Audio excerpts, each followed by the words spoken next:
नमस्कार बंधुरा राजकन्या रान्नाघरे आपनादेर सबाइके स्वागत। आज के आमी सयाबिनेर एकटी रेसिपि आपनादेर संगे शेयर करब। आपनारा बाड़ीते माछ मांस ना थाकले झटपट এই রেসিপিটি বানিয়ে নিতে পারেন। তো আজকে আমি সয়াবিনের যে রেসিপিটি বানাবো সেটি হলো সয়াবিনের দো পেঁয়াজা। এটি খেতে খুবই ভালো লাগে আর বানানো খুবই সহজ। তো এই রেসিপিটি বানানোর জন্য এখানে আমি মিডিয়াম সাইজের একটা ক্যাপসিকাম নিয়েছি, দুটো পেঁয়াজ নিয়েছি আর 150 গ্রাম সয়াবিন নিয়েছি।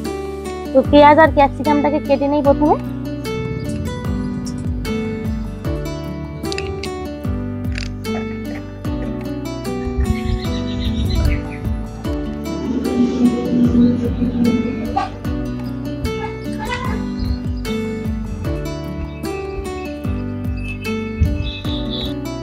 চৌকো করে কেটে নেব ক্যাপসিকাম গুলো।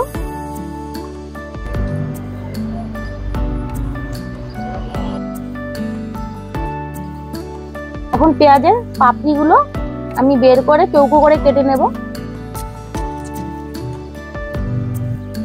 যে পেঁয়াজের উপরের দিকের পাপড়ি গুলো বের করে নিয়েছি, এখন দু টুকরো করে নেব।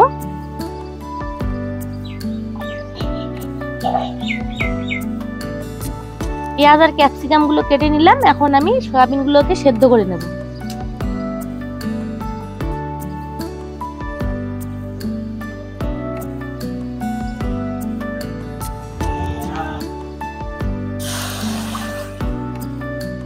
জলের মধ্যে দিয়ে দিচ্ছি হাফ চামচ লবণ। এখন সয়াবিন গুলো 2 মিনিটের মতো সেদ্ধ করে নেব। 2 মিনিটের মতো সেদ্ধ করে নিয়েছি সয়াবিন গুলো, এখন নামিয়ে নেব।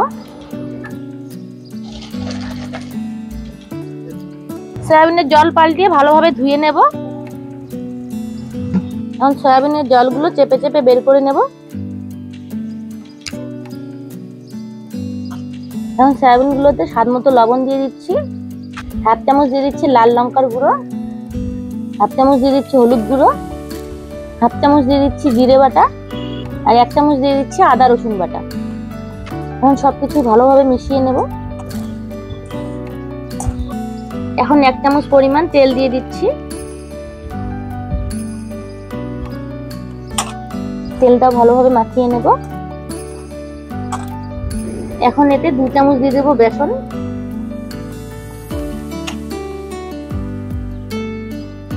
যে বেসনটা দিয়েও ভালোভাবে মাখিয়ে নিয়েছি। এখন রান্নায় চলে যাব। কড়াইয়ে সরষের তেল দিয়ে দিচ্ছি।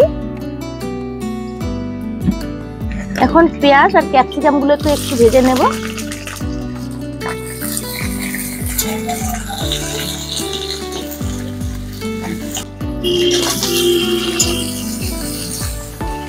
পেঁয়াজ আর ক্যাপসিকাম গুলোকে খুব বেশি ভাজার দরকার নেই, 1 মিনিটের মতো ভেজে নিয়েছি। এখন নামিয়ে নেব।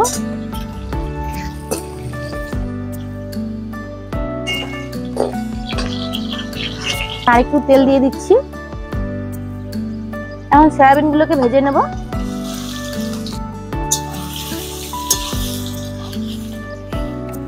সয়াবিন গুলো লাল লাল করে ভেজে নিয়েছি, এখন নামিয়ে নেব।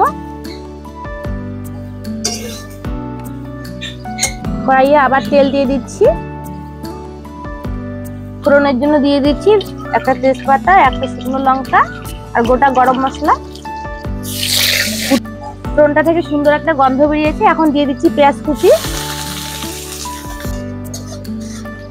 পেঁয়াজটা লাল লাল করে ভেজে নিয়েছি। এখন এতে আমি আদা রসুন বাটাটা দিয়ে দিচ্ছি।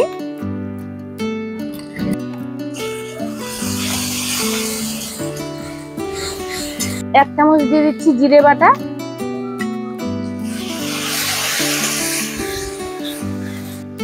মশলাগুলোকে একটু ভেজে নিয়েছি। এখন এতে আমি জল দিয়ে দিচ্ছি একটু। এখন এতে কিছু আমি গুঁড়ো মশলা দিয়ে দেব। হাফ চামচ হলুদ গুঁড়ো, হাফ চামচ লাল লঙ্কার গুঁড়ো আর দিয়ে দিচ্ছি 1 চামচ ধনে গুঁড়ো। এখন সমস্ত মশলা ভালোভাবে কষিয়ে নেব।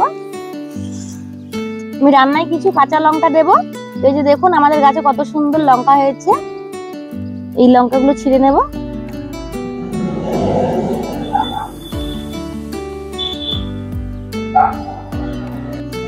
এই মশলাগুলো ভালোভাবে কষিয়ে নিয়েছি, মশলার থেকে তেল ছেড়ে দিয়েছে। এখন এতে পেঁয়াজ ক্যাপসিকাম গুলো দিয়ে দিচ্ছি, ভেজে রাখা সয়াবিন গুলো দিয়ে দিচ্ছি। এগুলো এখন মশলার সঙ্গে ভালোভাবে মিশিয়ে নেব। এখন এতে দিয়ে দেব 2 চামচ টমেটো সস। এখানে টমেটো থেকে টমেটো সস দিলে এই রান্নার স্বাদটা অনেকটা বেড়ে যায়। মিশিয়ে নেব। সসগুলো ভালোভাবে মিশিয়ে নিয়েছি। এখন গ্রেভির জন্য এখানে জল দিয়ে দেব।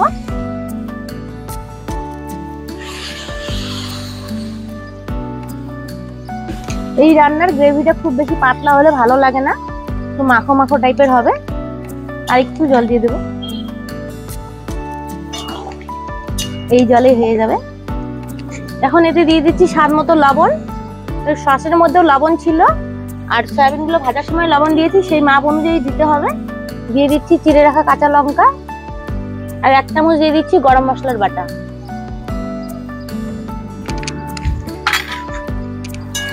ভালোভাবে মিশিয়ে নেব।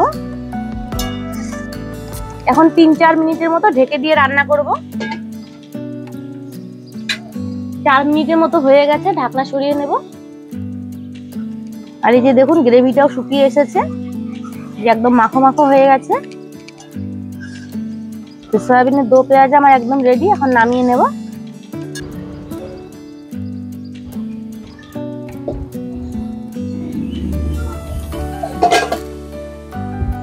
এখন একটা প্লেটে নামিয়ে নিচ্ছি।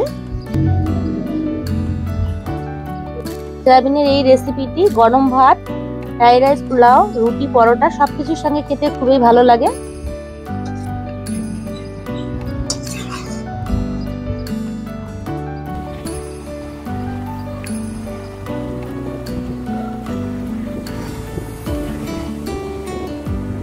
এই যে দেখুন বন্ধুরা, কত সহজে এবং কত কম সময়ে তৈরি করে ফেললাম সয়াবিনের একটা সুস্বাদু রেসিপি।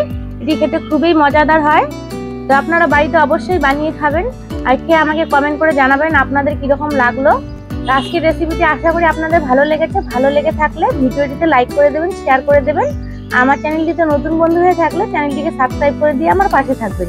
তো ভিডিওটি এখানে শেষ করছি। সবাই ভালো থাকবেন। দেখা হচ্ছে পরবর্তী কোনো রান্নার ভিডিও নিয়ে।